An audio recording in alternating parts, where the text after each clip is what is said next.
పిల్లలు గెస్ట్లందరికీ చేసిన నెట్వర్క్ తరఫున శుభాశీస్సులు. నెట్వర్క్ గురించి ఈరోజు ప్రోగ్రామ్ గురించి మేడం ఆల్రెడీ చెప్పారు. నా పేరు హరి శ్రీరామాజు. ఈ చెస్ నెట్వర్క్ గురించి లాస్ట్ 1 year నుంచి నేను ప్రోగ్రాంలో పార్టిసిపేట్ అవుతున్నా. ఐటీ ప్రొఫెషనల్ని ఉద్యోగం చేస్తూ ఏదో ఒకటి చేయాలని మా ఉద్దేశం, మా ఫ్రెండ్స్ ఉద్దేశం, మా ఉద్దేశం. దీంట్లో మా ఫస్ట్ టార్గెట్ అనేది ఎప్పుడైనా మేము స్టూడెంట్స్ గురించి ఆలోచిస్తాం. గత 12 సంవత్సరాల నుంచి ఈ ఎడ్యుకేషన్ ఫీల్డ్లో మేము వర్క్ చేస్తున్నాము. చెస్ నెట్వర్క్ అంటే ముందు ఒక రీడింగ్ ప్రోగ్రామ్ అనేది తీసుకొచ్చాము, రూరల్ లైబ్రరీ ఫౌండేషన్ అని. ఆల్మోస్ట్ ఒక 150 తెలంగాణ విలేజెస్లో లైబ్రరీస్ ఇన్స్టాల్ చేసి అక్కడి నుంచి మానిటరింగ్ చేస్తూ ఈ కోవిడ్ వల్ల కొద్దిగా కుంటుపడింది. ఆ తర్వాత మళ్ళీ ఏం చేద్దాము, మళ్ళీ ఒక మంచి హ్యాబిట్స్ని పిల్లల్ని ఎట్లా ఎంగేజ్ చేద్దామనే ఉద్దేశంలో మేము మేధో మదనం చేస్తున్నాము. ఈ క్రమంలో మాకు లాస్ట్ 1 year నుంచి సుధీర్ గారు కానీ, రవిమిరెడ్డి గారు కానీ, మా ఫ్రెండ్స్, మా పాత రూరల్ లైబ్రరీ ఫౌండేషన్ రిప్రజెంటేటివ్స్ కానీ, మా ఎన్ఆర్ఐ గ్రూప్స్ అందరూ కానీ మళ్ళీ పిల్లల్ని ఎట్లా ఎంగేజ్ చేయాలి. కోవిడ్ వచ్చి మళ్ళీ దెబ్బ కొట్టింది. దాంతో గవర్నమెంట్ స్కూల్స్లో డైమెన్షన్స్ అన్ని చేంజ్ అయిపోయాయి. పుస్తకాలు పట్టుకోవడం అంటే పిల్లలకి ఎక్కువ ఇంట్రెస్ట్ చూపించట్లేదు వాళ్ళు అని మేము ఆలోచిస్తున్న మూమెంట్లో చెస్ అనే ఒక ఆయుధం అనేది మాకు దొరికింది, ఒక ఆలోచన మాకు దొరికింది.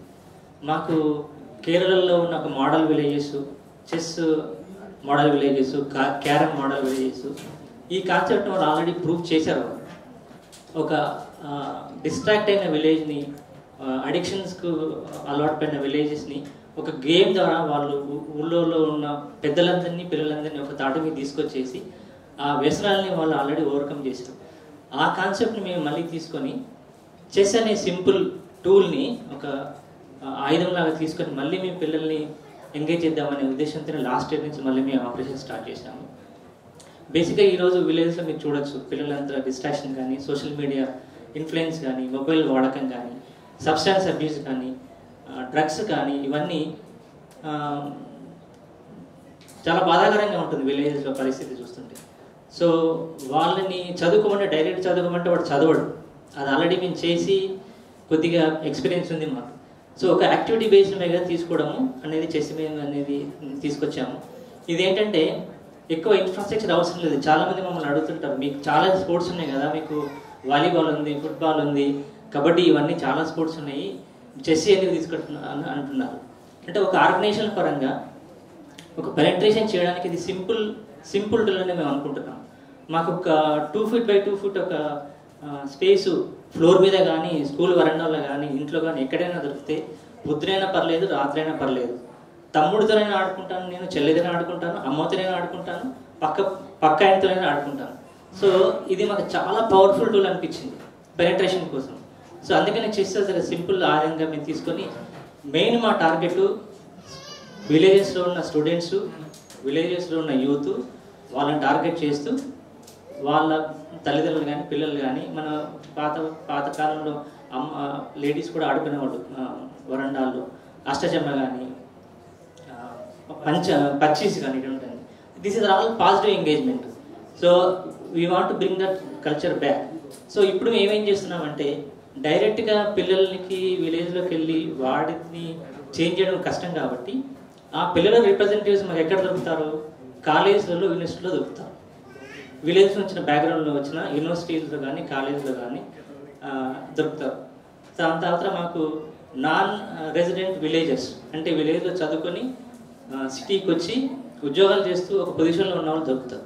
వాళ్ళని మేము టార్గెట్ చేస్తే, వాళ్ళని మేము ఫస్ట్ ఈ చెస్ గురించి మా ఐడియాని వాళ్ళకి ఇస్తే, వాళ్ళు ఐడియాని విలేజ్లో తీసుకునే వాళ్ళు రిప్లికేట్ చేస్తారనే ఉద్దేశంతో మేము అన్ని యూనివర్సిటీ కాలేజ్లో కానీ, రిప్యూటెడ్ కాలేజ్లో కానీ, రెసిడెన్షియల్ కమ్యూనిటీస్లో కానీ ఈ అవేర్నెస్ ప్రోగ్రామ్ తయారు చేస్తున్నాం. సో మా టార్గెట్ ఈ వచ్చే 3 కానీ 5 సంవత్సరాల్లో కానీ ప్రతి విలేజ్లో ఒక పాజిటివ్ ఎంగేజ్మెంట్ టూల్గా చెస్ను వాడి ఈ యొక్క లైఫ్ స్కిల్ని పిల్లలకి ఇద్దామని, దీంతో ఈ చెస్తో వాడు ఏదైతే నేర్చుకుంటున్నాడో, ఏదైతే స్ట్రాటజీస్ వాడు బిల్డ్ చేస్తున్నాడో, ఏదైతే విన్నింగ్ స్పిరిట్ వాడు నేర్చుకుంటున్నాడు.